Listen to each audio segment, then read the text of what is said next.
بنگلہ دیش اور بھارت کے درمیان تعلقات میں تلخی بھارتی شہریت کے قانون کے بعد پیدا ہوئی، کیونکہ بھارت میں سب سے زیادہ غیر قانونی تارکین وطن بنگلہ دیش سے آئے ہیں، جن کی تعداد پاکستان کے عہد سے لے کے آج تک تقریباً 7 کروڑ بنتی ہے۔ یہ قدرت کا قانون ہے کہ وہ ہر جھوٹ پر سے پردہ اٹھا دیتا ہے۔ بھارت مشرقی پاکستان کے دور میں انہی تارکین وطن کو خوش آمدید کہتا تھا، اور ان کو انڈیا آمد کی وجہ یہ بتائی جاتی تھی کہ پاکستان ان پر بہت ظلم کرتا ہے اور اسی ظلم کی وجہ سے وہ انڈیا میں آ کر پناہ لیتے ہیں۔ لیکن آج انہی تارکین وطن کو انڈیا میں انتہائی غیر پسندیدہ قرار دیا جا رہا ہے، اور بنگالی عوام اور حکومت اسے اپنی تہذیب قرار دے رہے ہیں، جبکہ پاکستان کے دور میں انڈیا نجات دہندہ کے طور پر گردانا جاتا تھا۔ جناب شیخ مجیب الرحمان کی صاحبزادی حسینہ واجد نے اقتدار میں آتے ہی بھارت کے ساتھ تعلقات کو نئی بلندیوں سے نوازا، لیکن آج یہی حسینہ واجد بھارتی ہائی کمشنر کو پچھلے 4 ماہ سے ملاقات کا وقت نہیں دے رہی۔ بنگلہ دیشی وزیر اعظم اور پاکستانی وزیر اعظم کا ٹیلی فونک رابطہ بھی ہوا ہے، جس نے نئی بحث کا آغاز کر دیا ہے۔ اگرچہ یہ رابطہ پاکستان کی طرف سے تھا اور بنگلہ دیش کے وزیر خارجہ نے اس کی اہمیت کو بھی کافی کم کر کے پیش کیا ہے، بہرحال یہ ایک نئی صورتحال ہے۔ 2015 میں بھارتی وزیر اعظم مودی نے بنگلہ دیش کا سرکاری دورہ کیا۔ اس دورے کے دوران بھارتی وزیر اعظم نے بنگلہ دیش کی کریشن کو بھارتی کوششوں کا نتیجہ قرار دیا۔ بھارت پاکستان کے ساتھ جس سرحدی تنازع کو ہمیشہ ہوا دیتا تھا، اس پر بھی دستخط کر دیے گئے۔ اس پر بنگلہ دیش خاموشی سے دستخط کرتا رہا، حالانکہ یہ بنگلہ دیش کے لیے انتہائی شرمناک واقعہ تھا، کیونکہ انڈیا کو یہ اجازت مل گئی تھی کہ وہ کسی وقت بھی بنگلہ دیش کے علاقے میں جا سکتا ہے اور وہاں دہشت گردوں کے خلاف کارروائی کر سکتا ہے۔ بھارت نے بنگلہ دیش کو $5 بلین کی سرمایہ کاری دی، اس کے 22 منصوبے شروع کیے اور یہ تمام معاہدات طے پائے اور یہ کام شروع ہو گیا۔ اس کے جواب میں بیگم حسینہ واجد نے بھارت کا دورہ کیا۔ اپریل 2017 میں روس، بھارت اور بنگلہ دیش کے درمیان ایٹمی معاہدہ طے پایا اور بنگلہ دیش میں ایٹمی ری ایکٹر کا آغاز ہو گیا۔ اس کی تعمیر پہلے ایٹمی ری ایکٹر کی تعمیر کے طور پر شروع ہوئی۔ بھارتی نوازجات کا سلسلہ جاری رہا اور مارچ 2019 میں بھارت نے مزید 4 نئے پروجیکٹس کا اعلان کیا جو بھارت نے بنگلہ دیش میں شروع کر دیے تھے۔ بنگلہ دیش میں بھارتی اثر و رسوخ میں اضافے کی وجہ سے بنگلہ دیش کے لیے ملک کی سلامتی کے اہم ترین فیصلوں اور دیگر دباؤ بڑھتے گئے، جو ہمیشہ ہی ہوتا آیا ہے، جس کو کم کرنے کی خاطر چین سے بھی تعلقات استوار کیے گئے۔ چین نے اپنے ہمسایہ ملک ہونے کے ناطے بنگلہ دیش کو بیلٹ اینڈ روڈ پروجیکٹ میں حصہ بنا لیا۔ 2015 میں تجارتی حجم کو تیزی سے بڑھایا گیا اور 97 اشیاء پر بنگلہ دیش کو ٹیکس کی چھوٹ دی گئی۔ 2016 میں چینی صدر نے اپنے دورے کے دوران وسیع پیکج دیا اور $24 بلین کے معاہدات پر دستخط ہوئے۔ چین نے اپنے تمام ہمسایہ ممالک کو اپنے نئے سلک روٹ کا حصہ بنا لیا ہے۔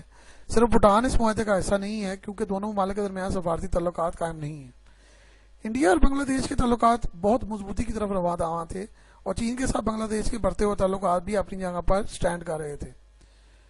انڈین بنگلہ دیشی پالیسیوں میں بہت حاوی نظر آتے ہیں، اور انڈیا میں یہ شور مچ گیا تھا کہ بنگلہ دیش ان کی مرہون منت ہے اور انڈیا اس پر قبضہ کر لے اور یہ کنفیڈریشن کر لے، یعنی ساری پالیسیز انڈیا کی چلیں گی، بنگلہ دیش ملکی طور پر کسی حد تک آزاد ہوگا۔ اگست 2019 میں جب بھارتی حکومت نے نئی شہریت کے قانون کو نافذ کیا تو صرف آسام میں 20 لاکھ بنگلہ دیشی سامنے آ گئے، جن کو غیر قانونی تارکین وطن اور در انداز قرار دے دیا گیا۔ بھارت میں اس سلسلے میں بہت شدید نفرت اور ناپسندیدگی کا اظہار کیا جا رہا ہے، اور خصوصی طور پر بنگلہ دیشیوں کو ٹارگٹ کیا جا رہا ہے، جس وجہ سے بنگلہ دیش میں اسے انتہائی شرمناک اور غیر انسانی سلوک قرار دیا جا رہا ہے، جسے کبھی بھی پاکستان کے وجود کے وقت میں نہیں لیا جاتا تھا، لیکن اب وہ اس پر شدید احتجاج کر رہے ہیں۔ بھارت کے خلاف بنگلہ دیش میں شدید مخالفت کے جذبات بڑک اٹھے ہیں اور بھارت مخالف مظاہرے شروع کر دیے گئے ہیں۔ بنگلہ دیش میں پہلی دفعہ ہوا ہے کہ کوئی بھارت کے خلاف اتنے بڑے پیمانے پر مظاہرے کر رہا ہے۔ بنگلہ دیشی میڈیا بھی انڈیا کو آڑے ہاتھوں لے رہا ہے۔ مزیدار حقیقت یہ ہے کہ بھارت نے مشرقی پاکستان کے دور میں بنگالیوں کی بھارت آمد کو عالمی سطح پر پاکستان کے ظلم و ستم کے طور پر استعمال کیا اور ان بنگالیوں کو مظلوم بنا کر پیش کیا، جنہیں روکنے کے لیے کئی مرتبہ بھارتی بنگلہ دیش میں داخل ہو جاتے ہیں اور بنگلہ دیشیوں کے خلاف کارروائی کرتے ہیں۔ بنگلہ دیشیوں کو مار دیا جاتا ہے اور وہ بے بس ہوتے ہیں کہ ان کو کچھ نہیں کہہ سکتے۔ 2001 سے 2010 کے درمیان تقریباً 1500 بنگالیوں کو سرحد عبور کرتے ہوئے مار دیا گیا۔ یہ تعداد 2015 کے بعد سے ذرا کم ہوئی ہے، لیکن ابھی بھی ہلاکتوں کا سلسلہ جاری ہے، اور دہشت گردی کے بہانے کو ختم کرنے کے بہانے میں انڈین فوج بنگالی علاقے میں آرام سے داخل ہو جاتی ہے اور معاہدے کے تحت بنگالی فوج ان کو کچھ نہیں کہہ سکتی. بنگالیوں کا رہن سہن تقریباً وہی ہے جو کہ آسام اور ان علاقوں میں ہے, اس لیے ان کو پہچاننا بڑا مشکل ہے, اور اسی وجہ سے رجسٹریشن کا قانون بھی لایا گیا.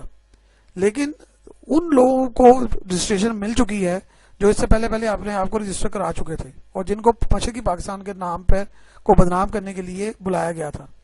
لیکن اب یہ سب بھگوڑے, دہشت گرد اور پتہ نہیں کیا کچھ ہو گئے ہیں, اور یہ تنازع دن بدن بڑھتا جا رہا ہے. بنگلہ دیش میں بھارت کی شہریت کے قانون کو لے کر کافی تفاوت پائے جاتے ہیں.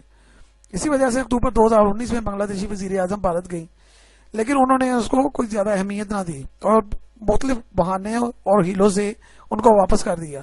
نئے معاہدات میں بتایا مشترکہ بحری مشقیں, سفری سہولتیں, ریل اور سڑکوں پر مذاکرات کر ان کو واپس روانہ کر دیا گیا. بھارت کے یہ قانون در حقیقت مذہبی منافرت پر مبنی ہے. مسلمانوں کی نسل کشی کرنے کا یہ بہترین طریقہ اپنایا گیا ہے, اور اس میں دو قومیں بہت بری طرح پھنسی ہیں, بنگلہ دیشی اور افغانی. بنگلہ دیشی تو بہت ہی بری طرح پھنسے ہیں, کیونکہ ان کو اگر 3 ملین لوگ واپس کر دیے گئے تو بنگلہ دیشی اکانومی پہ بہت برے اثرات پیدا ہوں گے. پاکستانی تو چند 100 ہیں وہاں پر, افغانی بھی وسیع تعداد میں وہاں پر چلے گئے تھے, لیکن ان کو بھی مقدمات کا سامنا کرنا پڑ رہا ہے. جو افغانستان کے لوگ انڈیا کی محبت میں گرفتار تھے, ان کو یہ پتہ چل گیا ہے کہ کبھی بھی وہ ان کے حامی نہیں ہو سکتے. انڈین پرائم منسٹر دوبارہ بنگلہ دیش جا رہے تھے اور بنگلہ دیش کو رام کرنے کی کوشش کی جانی تھی. یہ دورہ مارچ 2020 میں ہونا تھا, لیکن کورونا وائرس کی وجہ سے یہ دورہ منسوخ ہو گیا. بنگلہ دیش اس صورتحال کو سرکاری سطح پر کیش کروا رہا ہے اور اس سے فائدہ اٹھا رہا ہے. انڈیا سے بھی فائدہ لے رہا ہے اور چین سے بھی فائدہ لے رہا ہے. چین نے 1 جولائی 2020 سے 97 مزید اشیاء پر ڈیوٹی ختم کر دی ہے جو چین بنگلہ دیش سے ایکسپورٹ کر رہا ہے.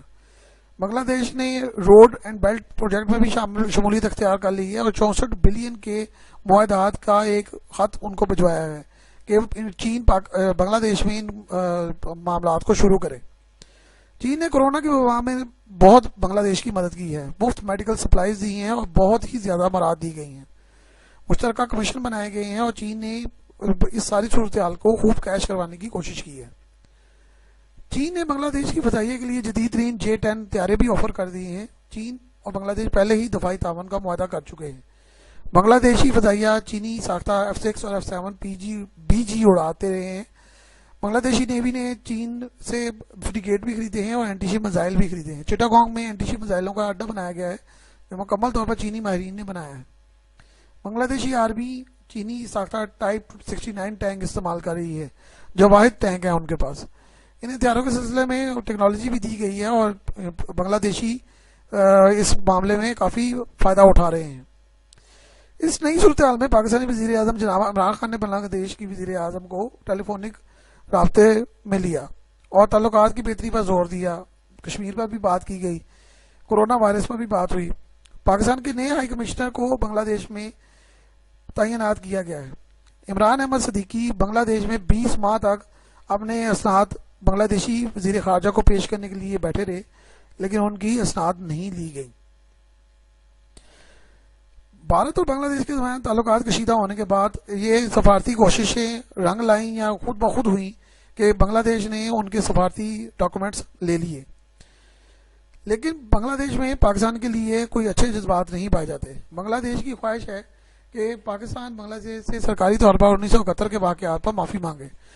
پاکستانی پارلیمنٹ نے جماعت اسلامی کے رہنما کو پھانسی دینے کے خلاف بھی قرارداد منظور کی تھی اور وہ بھی واپس کی جائے اور اس کا اعلان بھی کیا جائے. یہ ایسی خواہشات ہے جس پر کوئی بھی پاکستانی شاید راضی نہ ہو. بنگلہ دیش نے پاکستانی ہائی کمشنر کو بہت عرصے تک لٹکائے رکھا اور کوئی بھی اس سے اسناد لینے کو تیار نہ تھا.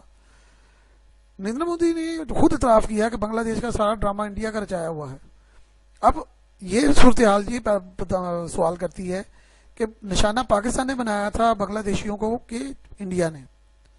بنگلہ دیش کو آزاد کرنے کے لیے جس طرح انڈیا نے اپنی فورسز کو یہاں بھیجا اور جس بری طرح بنگلہ دیشی عوام کو لوٹا اور 1971 کے بعد ان کے ساتھ جو حال کیا گیا, یہ بہت سارے بنگلہ دیشی بہت اچھی طرح جانتے ہیں.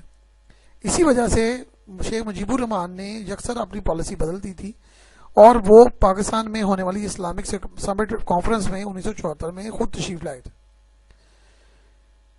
OIC کی سمٹ میں شمولیت کے بعد پاکستان کے ساتھ ان کے تعلقات بہتر ہوتے گئے اور ذوالفقار علی بھٹو بھی بنگلہ دیش گئے. بنگلہ دیش کی تحریک آزادی میں پیش افراد جو پاکستان آنا شروع ہو گئے. ضیاء الرحمان پاکستان کے خلاف بہت عرصے تک کام کرتے رہے. وہ پاکستانی فوج میں میجر تھے لیکن انہوں نے بنگلہ دیش کی کریشن میں بہت اہم کردار ادا کیا. وہ بھی پاکستان تشریف لائے جب وہ جنرل بن چکے تھے اور اس کے بعد انہوں نے صدر بن کر اقتدار حاصل کیا تھا. جنرل حسین محمد ارشاد پاکستان آئے اور پاکستان نے بنگلہ دیش کو 80 کی دہائی میں F-6 طیارے تحفے کے طور پہ دیے تھے کیونکہ بنگلہ دیش کا جو ڈیفنس تھا وہ بہت کمزور ہو چکا تھا. وہ انڈیا بار بار اس کی مخالفت کرتا تھا اور بار بار ان کی خلاف ورزی کرتا تھا.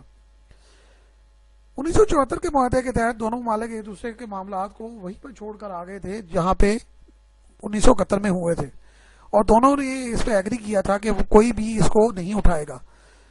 لیکن اس معاملے کو دوبارہ اٹھایا گیا. حالانکہ جنرل ضیاء بھی بنگلہ دیش کے، جنرل مشرف بھی بنگلہ دیش کے، شیخ حسینہ واجد خود پاکستان تشریف لائیں. لیکن یہ صورتحال 2015 میں مکمل طور پر بدل گئی اور سب کچھ چینج ہو کر رہ گیا. دسمبر 2013 میں بنگلہ دیشی عدالت نے بنگلہ دیش میں جماعت اسلامی کے سیکرٹری جنرل عبدالقادر مولا کو سزائے موت دی جس کی پاکستان نے مذمت کی. اس کے رد عمل میں پاکستان کے خلاف شدید مظاہرے کیے گئے اور پاکستانی پرچم جلایا گیا. پاکستان کے ہائی کمشنر کا دفتر کا گراؤ جلاؤ کیا گیا اور بنگلہ دیشیوں نے پاکستان کو بہت پریشر کرنے کی بھی کوشش کی. پاکستانی سفارتی عملے کو بھی ڈرایا دھمکایا گیا اور پاکستانی سفارتی عملے کو وہاں سے نکالا بھی گیا. بنگلہ دیشی وزیر خارجہ جناب AK عبد المومن نے واضح طور پر کہا ہے کہ پاکستان کے ساتھ تعلقات کی بنیاد اب پاکستان کے معافی مانگنے پر ڈپینڈ کرتی ہے. جناب مومن نے یہ بات پاکستانی ہائی کمشنر کو بھی واضح کی اور ایسے میں پاکستان کا بنگلہ دیش کے ساتھ صرف اس لیے رابطہ کرنا کہ اس کے انڈیا سے تعلقات خراب ہو گئے ہیں مناسب محسوس نہیں ہوتا. پاکستان کو اس شرط کے اظہار کے لیے ہی شرط کا اظہار ہی مسترد کر دینا چاہیے تھا اور کیٹیگوریکلی کہنا چاہیے تھا کہ یہ پاکستان کے وقار اور عزت کے خلاف ہے اور اس پر شدید حملہ ہے جس پر کوئی سمجھوتا نہیں کیا جا سکتا. لیکن پاکستان کی طرف سے ایسی کوئی بیان نہیں آیا. اگر پاکستان اس طرح کا کام کرتا ہے اور پاکستان اس معاملے میں آگے بڑھنے کی کوشش کرتا ہے تو یہ ان شہداء کے ساتھ بہت بڑی زیادتی ہوگی جنہوں نے مشرقی پاکستان کے لیے اپنی جانیں نذرانے کے طور پر پیش کی. بلال احمد شیخ.